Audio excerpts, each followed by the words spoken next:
de formação. Entrei em concurso de Campinas em 2010, na rede de urgência e emergência, e em 2019 eu fui convidada para ser coordenadora aqui do Centro de Saúde de Jardim São Marcos. E iniciei aqui as atividades em agosto, né? Tinha conhecimento do São Marcos pelo distrito e nas reuniões de coordenadores que eu participava, então a gente conhecia a rede da atenção primária como um todo e sabia de como era o funcionamento, né, da unidade. Tinha um conhecimento bem superficial naquela época, né, de como é que se dava a atenção primária, como é que estava sendo organizado o serviço no São Marcos. Eu acho que é super importante a gente falar desse diálogo, né? Eu acho que o São Marcos ele tem um diferencial muito grande, né? Por mais que tem várias estruturas, né, em formação de redes intersetoriais.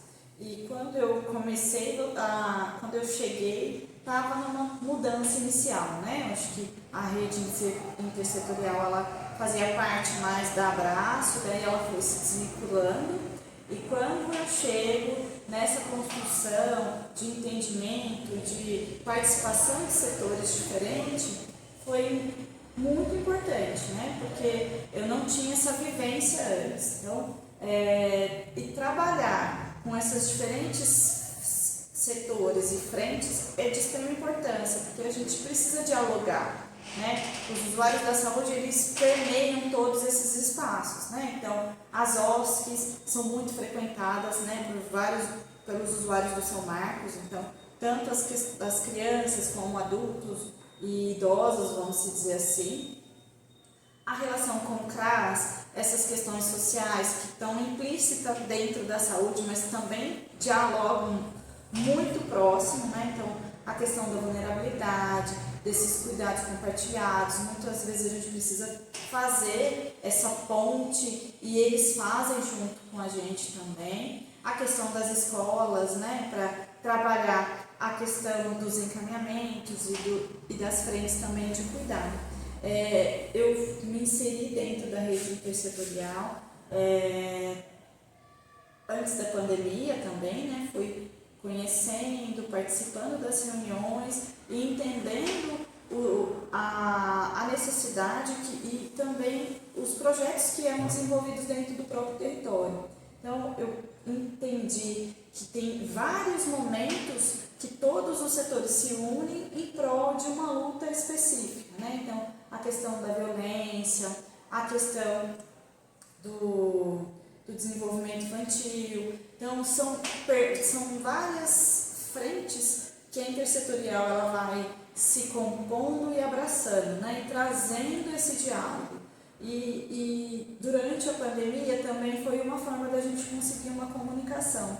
Não foi uma comunicação presencial, vamos dizer assim, mas a gente tem feito através do online e através mesmo para trazer e divulgar as informações, né? De como estava a saúde, de como estavam os outros setores, o que eles conseguiam executar, como é que na pandemia ficou muitas frentes voltadas mais à questão da oferta, né, de alimentos ou de outros subsídios, que é da máscara. Então a gente conseguiu formar algumas redes de comunicação, né, porque às vezes a saúde tinha falta, a gente conseguia com uma OSC fazer uma doação para a gente distribuir para os usuários. Então, a gente tinha uma população que estava sem alimento, a gente conseguia fazer esse diálogo e essa ponte para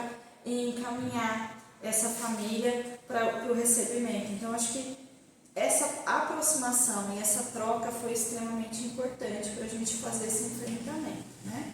E após isso também, até mesmo para orientar como é que ia ser a retomada dos serviços, né? Então, muitas vezes eles vinham atrás da saúde para entender como é que podia, até onde podia, de que forma, para se sentir mais seguros, né? E eu acho que pós pós-pandemia continuou também, a gente fez algumas alterações, vamos dizer assim, mas a proposta é a mesma, né? Seguir entre compartilhar mesmo as necessidades. Eu acho que cada setor leva a sua necessidade, faz o diálogo e pensando em fazer construções para dentro do território, né? Elencar usuários que possam ser referências para o território, que eles possam ser disseminadores do que está sendo produzido ou ajudar nessa produção. Então, eu acho que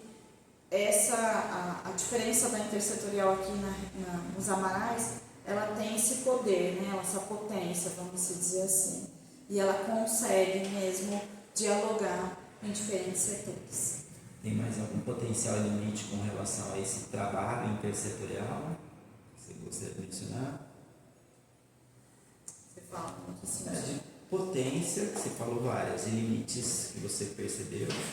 Eu acho que os limites para se trabalhar em rede são os limites do cotidiano, vamos dizer assim, né? Os limites de conseguir estar presente em várias frentes, né? Eu acho que a educação tem uma demanda, a assistência tem uma demanda, a saúde tem uma demanda muito grande que consome grande parte do trabalho, vamos dizer assim. Então, a maior dificuldade e os limites mesmo é desse tempo de doação, né? Porque para a gente conseguir fazer essa construção intersetorial, tem que estar presente, tem que se mostrar presente também e fazer essa interface. Se a gente não conseguir trazer isso para o cotidiano, organizar isso na sua agenda de tarefas, vamos dizer assim, isso não acontece, né? Então, tem que ter um incentivo, tem que ter eu como coordenadora acredito na potência e sempre insistir, mesmo com as dificuldades, mas na participação e na inserção das pessoas em estar presente na rede intersetorial.